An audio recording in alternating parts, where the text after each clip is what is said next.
So Sega just made what experts and many online view as one of the worst financial deals the games industry has had in years. We'll cover the details and implications of how this deal will affect Sega, Rovio's history with intense anti-consumer practices, as well as how it's actually not too late as the deal gets sealed in September, so there's still time for them to course correct. And you might not understand why everyone is saying course correct.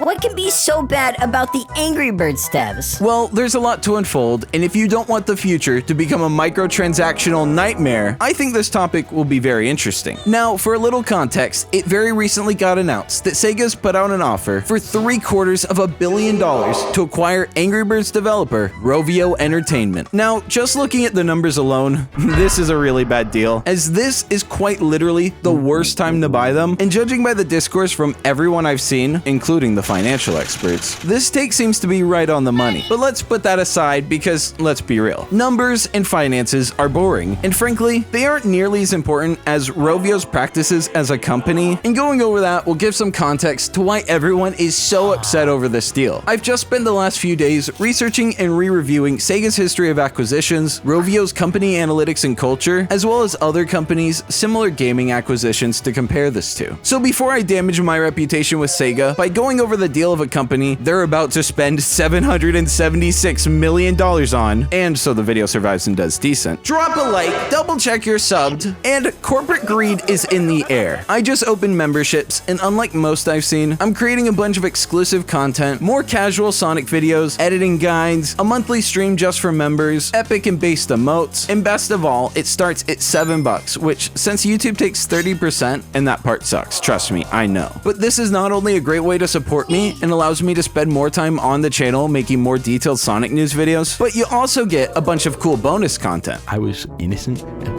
He's gonna cuss. Yeah, he's gonna cuss. He's gonna cuss. He's gonna cuss. Gugus, don't separate, or Wait, Mark Mark will cuss. Mark will Not cuss. the imposter. Look, let's just sit here and look at the admin thing. Oh, that's where everyone's hiding. Wow. Yeah. Well, we don't. We're scared, Prem. We're scared. So it turns out you weren't the imposter, Mark. Well, turns out that was too fucking slick. So I'm done chilling, join Raccoon Nation today, and let's get into this mess of a deal. Hey, yo, it's our show.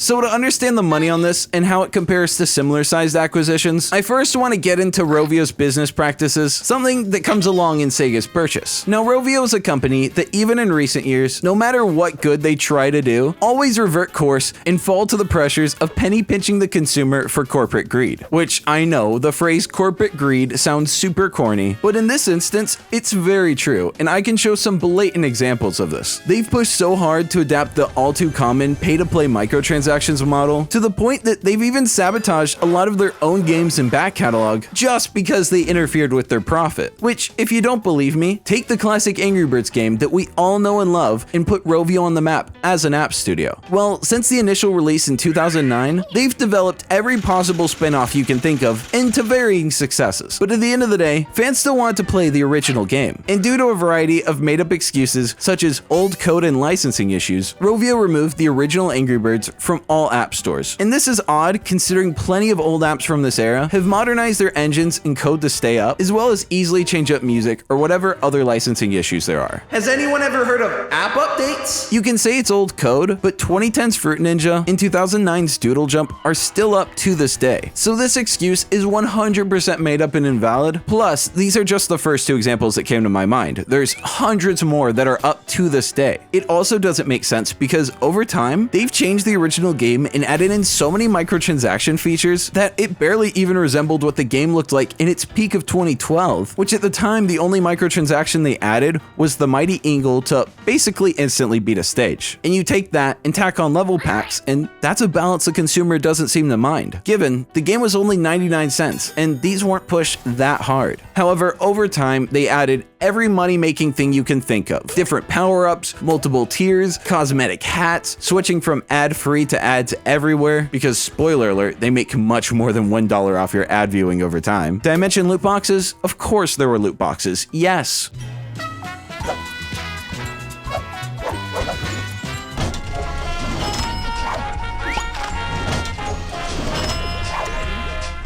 But put that aside, because none of these changes and additions actually matter. In 2019, a decade after its initial release, Rovio delisted the original game, removing it from all app stores, which, yay, happy anniversary! But this wasn't the end of OG Angry Birds. To make up for it, in March 2022, over 2 years later, they re-released a new version of the original game titled Rovio Classics Angry Birds. It catered to these fans who weren't playing the newer titles, and this version had no microtransactions and pop-up ads in favor of the traditional 99-cent revenue model that the game was initially released as. And by the way, this is something everyone wanted. It finally seemed like they were undoing all the wrong that had been hurting the original game over the years, and this was the beginning of a new Rovio. Well, this was too good to be true. Because this classic version was such a huge success, people weren't playing the other million spin-offs and obviously preferred the traditional experience without ads and all the microtransactional junk, all packaged for a measly 99 cents. Even with the cheap-looking Rovio Classics branding in the picture and name, this wasn't stopping it from being a smash hit. Rovio saw this, and instead of the excitement you'd expect from a successful launch like this, they were furious. A one-time 99-cent purchase was not the reoccurring payment model they wanted, considering microtransactions are a minimum of 99 cents per purchase. And with perishable items and loot boxes, you can fuel multiple purchases and stimulate addiction in a way that just rakes in cash. Something we can literally see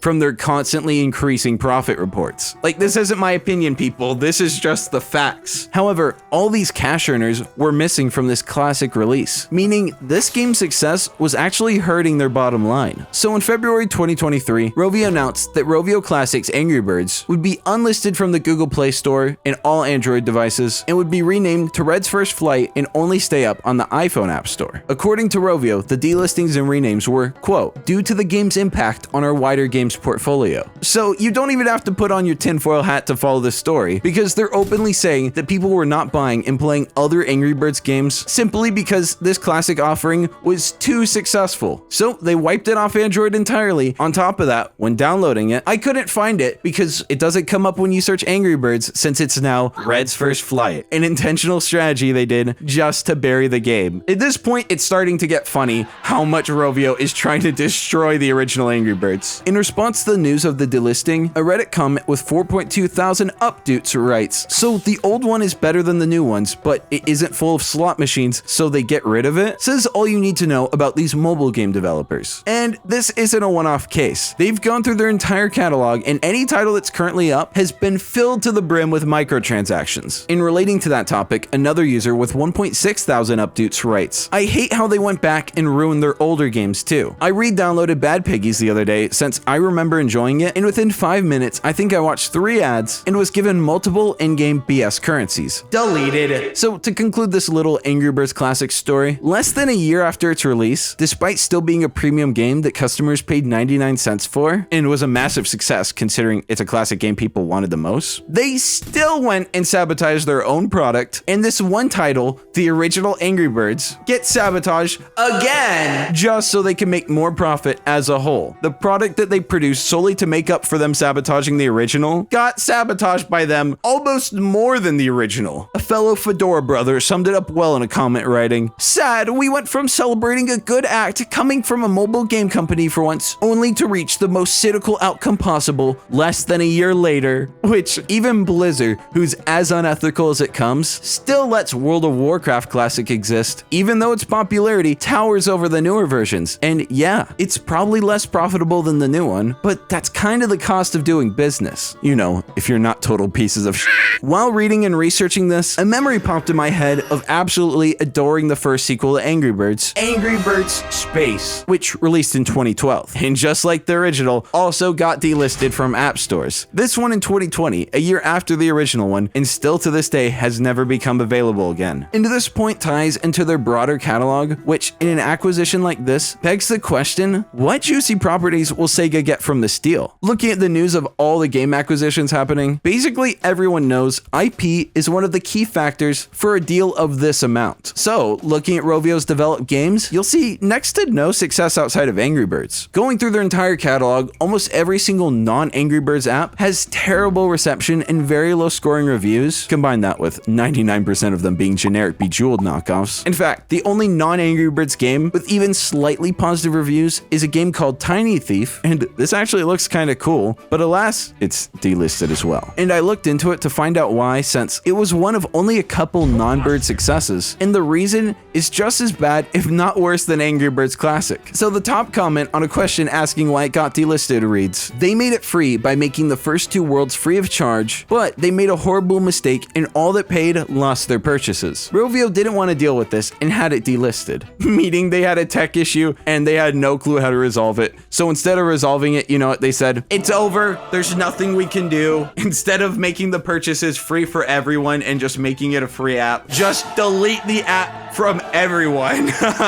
This is just another example of why I think it's really important to talk about this side of them. If this was just a 1 or 2 time occurrence, I totally let it slide, but these anti-consumer practices just keep stacking up and up. And as the consumer, we need to look at this deal objectively without soaring out and saying, Defend Lake Corporation. So, with the games that aren't Angry Birds out of the way, let's talk about the games that are pulling in the dough. After the first Angry Birds game got released, it received 12 spin-offs in its first 5 years, all until things dwindled down and they needed the spotlight once again. That's when they pulled out the big boys and finally dropped Angry Birds 2 in 2015.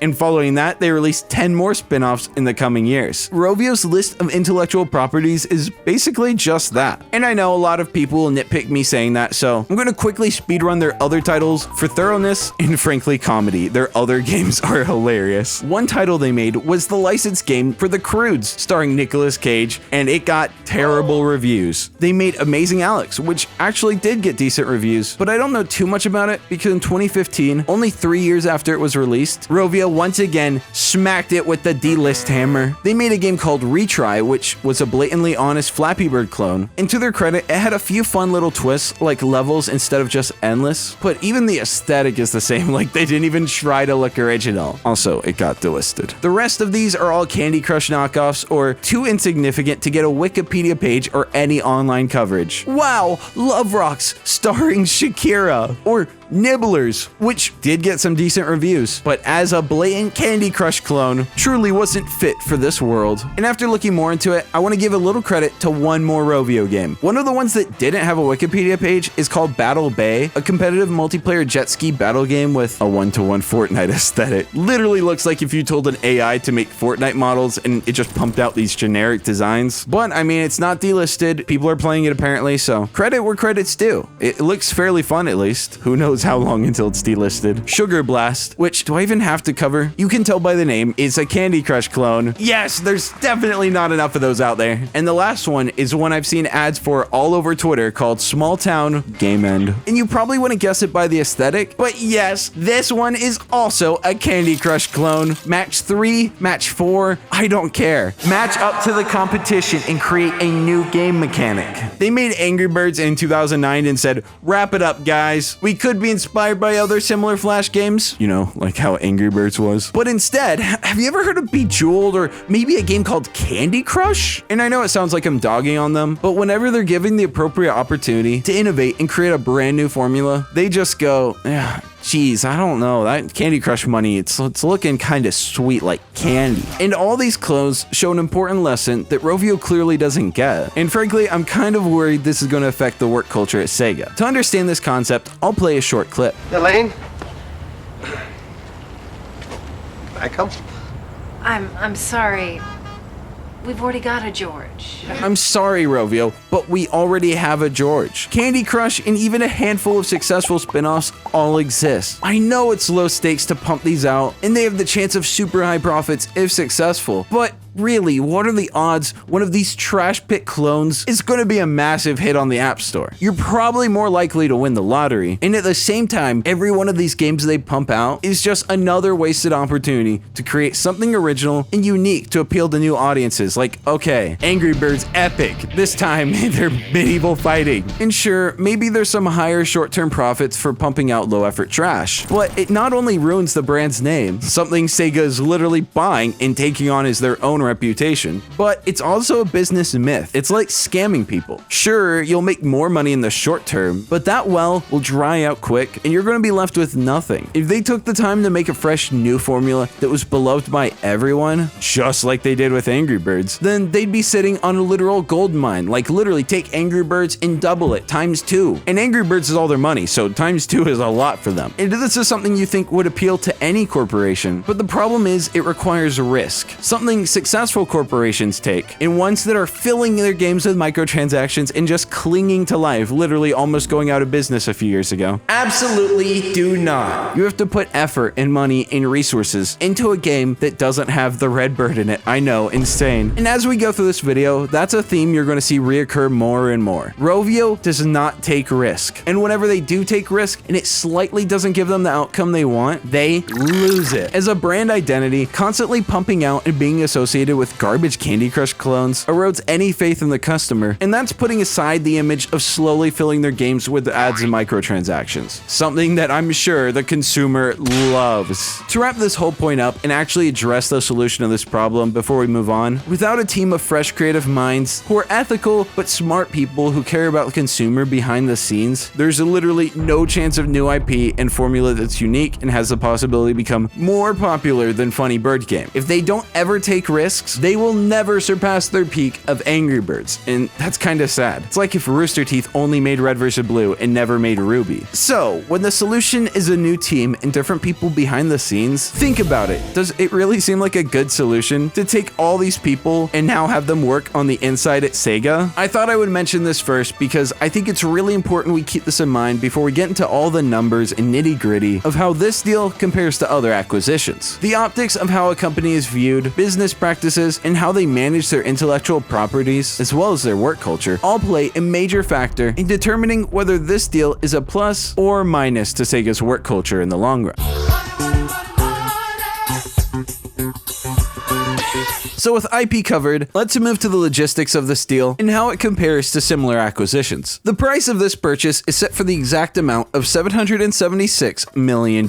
While there are a lot of bigger ones that have happened, there's a lot more with much more value for much less. It's my opinion, and only after viewing much more educated people, that Sega is getting the short end of the stick on this deal and are just willingly taking it based on the fear that another massive conglomerate will swallow them up first. In future Jaden here, that's exactly what happened. Someone else put out an offer to buy Rovio exactly 2 months before Sega's deal got announced, meaning I was literally spot on with that. Now, you might wonder why I said now in particular is a bad time for the deal, but looking at their financial records, Rovio is valued at literally their highest amount ever right now, and that's despite not seeming as currently relevant or beloved by the public. And my assumption about their relevance couldn't be more wrong. They are doing so well right now. Though their stock value was for a very short time slightly higher a couple years ago, their current profits have never been higher, so that combined with this almost peak stock price makes this easily their all-time highest value. Plus, you tack on the 16% premium it's reported Sega's paying from their share value, and this $776 million is a lot for a studio with a single IP. And you might be thinking, well, if the apps are less popular and many have been delisted, how are they seeing peaks in revenue? And while there's definitely a variety of factors, the main one is these crammed in microtransactions and the way they quickly pump out and delist these games like corporate sharks. You can tie direct correlations to this deal with Square Enix's mobile branch. Last year in 2022, the Embracer Group bought Square Enix Europe, which you might know is Eidos Interactive. They have both a Japanese and a UK studio and were sold for $300 million.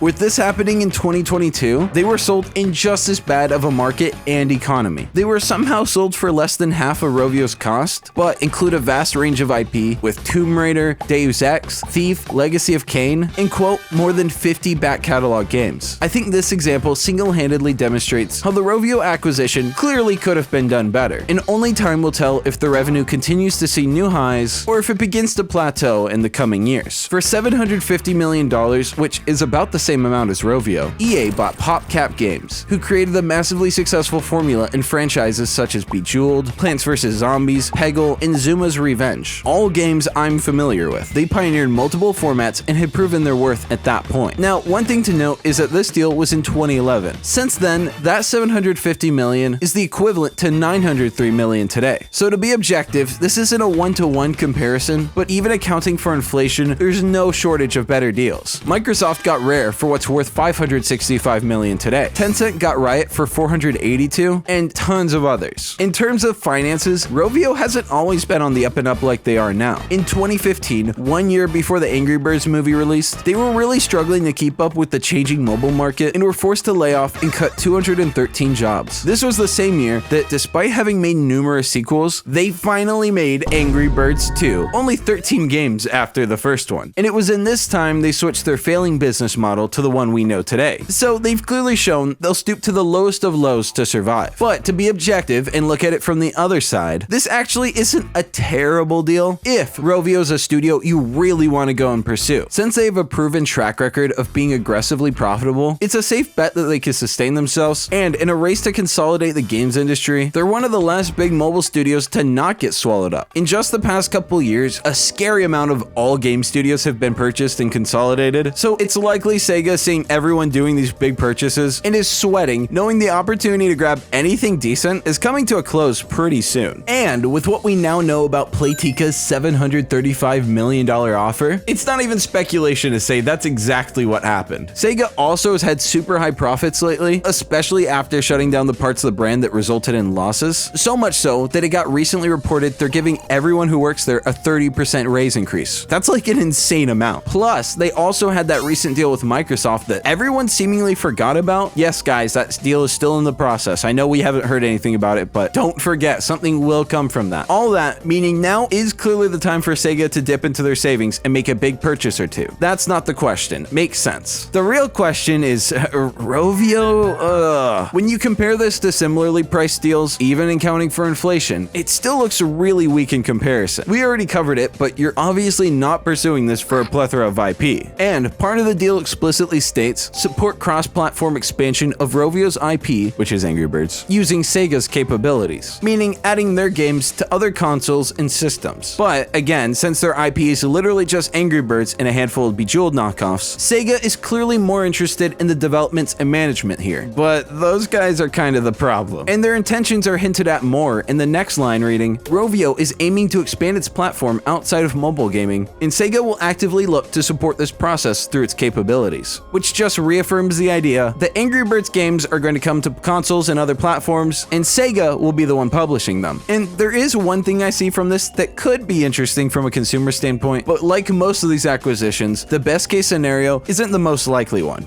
Did Banjo 3 ever come out, or did Microsoft shaft Rare to make garbage Kinect games? A lesser known and more recent example is in 2022, the Embracer Group bought Square Enix Montreal, which isn't the same as Square Enix Europe like we were talking about earlier. But just like Square Enix Europe, it got shafted. They bought it, they rebranded it, and then they canceled all of its projects and shut it down. It's an even more comparable scenario to Rovio because this studio shifted to focus on mobile games and made a lot of successful ones like the Go series of Hitman, Lara Croft, Deus Ex, and they were working on an Avatar: The Last Airbender MMO, which of course got canceled. There's also Treyarch, who made all these really cool games in the 2000s, but now is forced to become a Call of Duty support studio. Or Toys for Bob, who made Crash Bandicoot 4 and also became a Call of Duty support studio. So does this mean Rovio will make a brand new AAA quality console game that we'll see and get to play? Possibly, but not likely. Now, will Rovio be an assist team on Sega projects while also cranking away at more Angry Birds, plus porting them to other systems? Well, likely. I mean, it's even mentioned in the deal. Let's look at the facts, guys. Let's not jump to conclusions. They might also throw out some more licensed games, which, based on their history, will probably be Bejeweled knockoffs, but hey, maybe they'll find some other mobile game formula to knock off. Another thing I want to touch on is the recent decline of Sega mobile games. A lot of people online, probably some will be in this comments videos, have been saying, Actually, Sega just wants to be able to create more mobile games. That's what this deal is, more mobile games. and I know why you'd think that, duh. Rovio has unironically done nothing else in their entire history, so it does make sense why this would be the first thing to come to mind. But also using our knowledge of history, Sega has just finished and completely slowed down on their era of pumping out mobile games for their IP. In the years of 2014 to 2019, a 5-year period, Sega released 56 mobile games, from Monkey Ball Ball Bounce to Crazy Taxi City Rush, Crazy Taxi Gazillionaire, Sega Forever, Sega Heroes, and many, many more. But from 2020 to this day in 2023, they've only released 5 and have no future ones announced. So this is a huge decrease in production of new games, and instead they've shifted focus to supporting a few main ones like the 2 Sonic games Sega Hardlight handles, Project Sakai Colorful Stage, and a few others. And while some were successful in recent years, like Colorful Stage, most were not, like a game called League of Wonderland. And there's nothing that indicates that more than their almost entire pullout of the mobile market. While there is a possibility of a great Sega mobile game renaissance, the wording in this deal in particular doesn't seem to imply more Sega IP on mobile, but rather Sega assisting the Angry Birds operation expanding, and Rovio will be on support for an unannounced project for Sega. Maybe a handful of mobile games will come out of it, but I can't imagine them abandoning their breadwinner of Angry Birds for a franchise that might not succeed, especially when Angry Birds is all they have.